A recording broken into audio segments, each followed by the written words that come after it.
Today here we have Mr. Ryan Broome.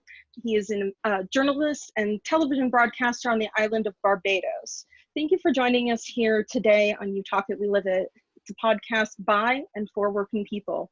I would like to discuss with you the impact of COVID-19 in Barbados. But first, let's set the stage. Pretend I have never been to Barbados and have simply only heard about it in terms of an island I should absolutely get a honeymoon in. So can you tell us a little bit about Barbados? It's the next closest thing to heaven that you can find. I always tell people, I'd like to say I live where you will want to vacation. That's perhaps the best way to put it. You wake up, I pretty much get to the beach almost every morning, even though I don't live close to the beach. I still get to the beach almost every morning. They have usually the typical things, sun, sea, and sand, but we are also pretty advanced in terms of technology as well. We're one of the few countries in the Caribbean that has some of the fastest connectivity speeds in terms of both mobile and broadband, home broadband, business broadband. And infrastructure-wise, you would feel that at times we've been called Little England, but you would feel at times that you're in Little America. This is some parts of Barbados look a lot like some parts of New York that you would see, and then there are the parts that are that typical Caribbean scene. You're driven past the beach, etc., etc. Sounds beautiful and wonderful. And after this, as soon as my winning lotto check comes in, I am booking a trip because I need that sun, sand, and relaxation. How does infrastructure work for healthcare? Here in the United States, our healthcare is all over the place. So I never know what to expect when I look in other parts of the world. We know places like Cuba can have really amazing healthcare systems, which would surprise a lot of Americans. How does Barbados compare to places like the US, Canada, or England that many viewers may be more familiar with? Well, healthcare here for the most part is free. For most citizens, basic healthcare is free, which is something that you'd already find a lot of other places around the world. Infrastructure-wise, we have a major hospital, the Queen Elizabeth Hospital, that actually is interestingly enough, in terms of this particular COVID-19 pandemic, it's not being used at all to treat COVID-19 patients.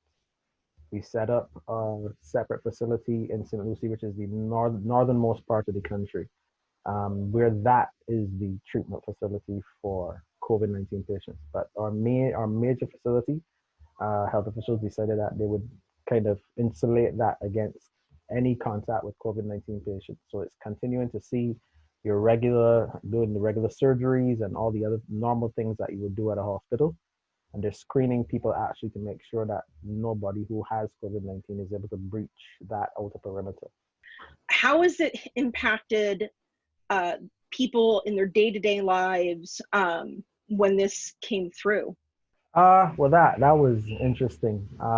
Barbadians are known to be, or Barbadians as we're also known to be very sociable people.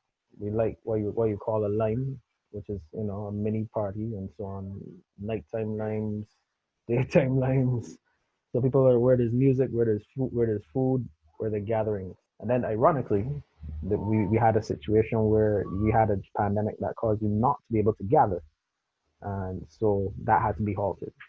And so it did cause quite a bit of disruption to life, not just life, but jobs as well.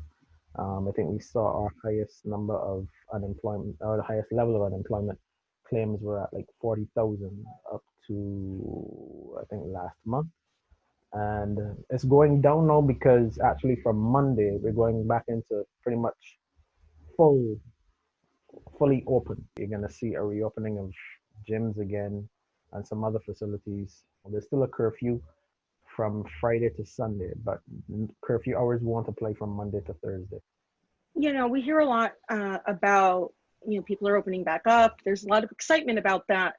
But has there been a lot of talk of how to protect against the second wave? Well, I think one of the things that the health officials have kind of looked on here as a positive is our number of cases versus our recoveries. So, for example, To date, I think we have, speak subject to correction, 96 cases in all. 52 females, 44 males, the age range 7 to 95. We've had 7 deaths in all. Right now, we had 83 recoveries. 6 people are currently in isolation. And of those 6 people, 4 of them came in recently on a flight from New York and, well, that went to both New York and Miami.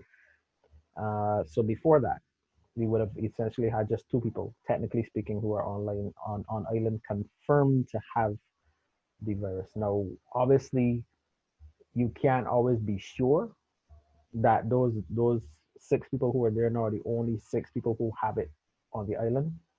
But we've done for an island of 289,000 people roughly. We've done about 6,449 tests. For this part of the region, that is significant. Well, I have absolutely had a pleasure talking to you today. Thank you so much for joining us here on You Talk It. We live it at Rome. Again, this is Mr. Ryan Broome. I hope enjoy the sun. Go out to the beach for me and take a picture and send it.